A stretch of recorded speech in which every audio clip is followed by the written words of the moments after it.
Are there any objections to counting the certificate of vote of the state of Arizona that the teller has verified appears to be regular in form and authentic? President, I, Paul Gosar from Arizona. For what purpose does the gentleman from Arizona rise? I rise up for myself and 60 of my colleagues to object to the counting of the electoral ballots from Arizona.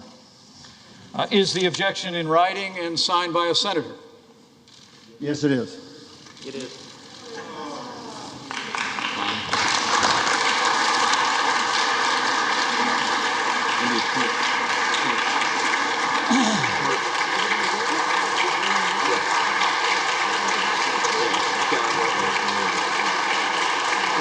I need the next page.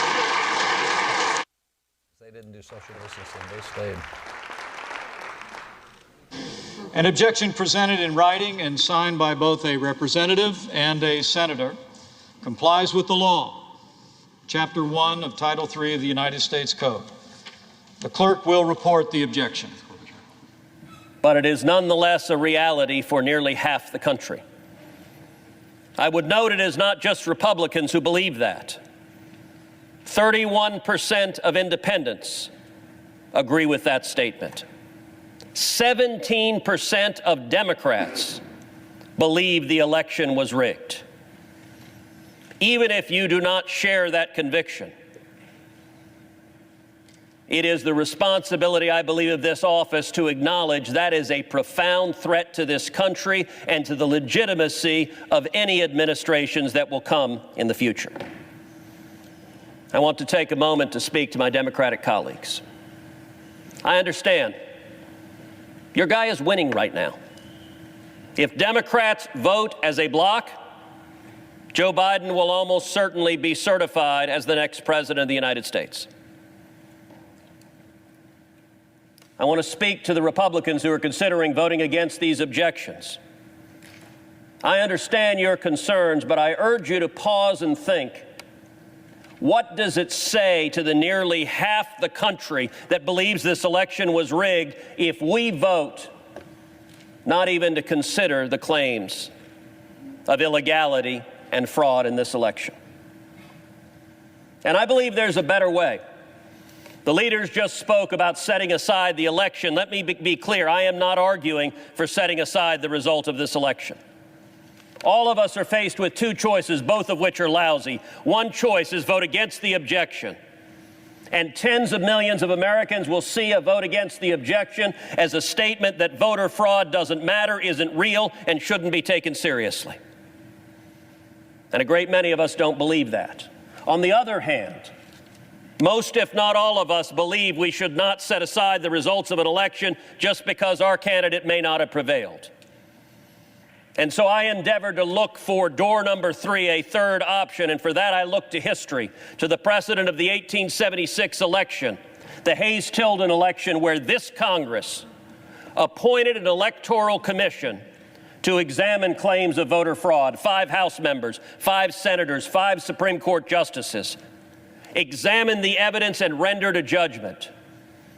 And what I would urge of this body is that we do the same.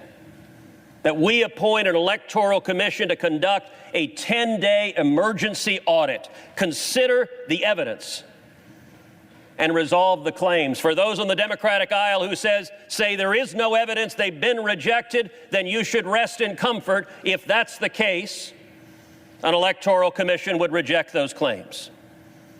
But for those who respect the voters, simply telling the voters, go jump in a lake, the fact that you have deep concerns is of no moment to us. That jeopardizes, I believe, the legitimacy of this and subsequent elections.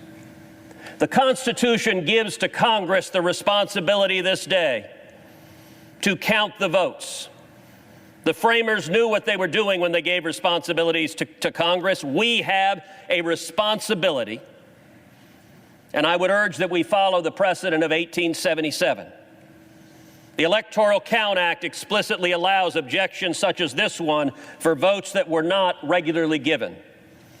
And let me be clear, this objection is for the state of Arizona, but it is broader than that. It is an objection for all 6 of the contested states to have a credible, objective, impartial body hear the evidence and make a conclusive determination. That would benefit both sides. That would improve legitimacy of this election. And so let me urge my colleagues, all of us take our responsibility seriously. I would urge my colleagues, don't take perhaps the easy path, but instead act together, astonish the viewers, and act in a bipartisan sense to say we will have a credible and fair tribunal, consider the claims, consider the facts, consider the evidence, and make a conclusive determination whether and to what extent this election complied with the Constitution and with federal law.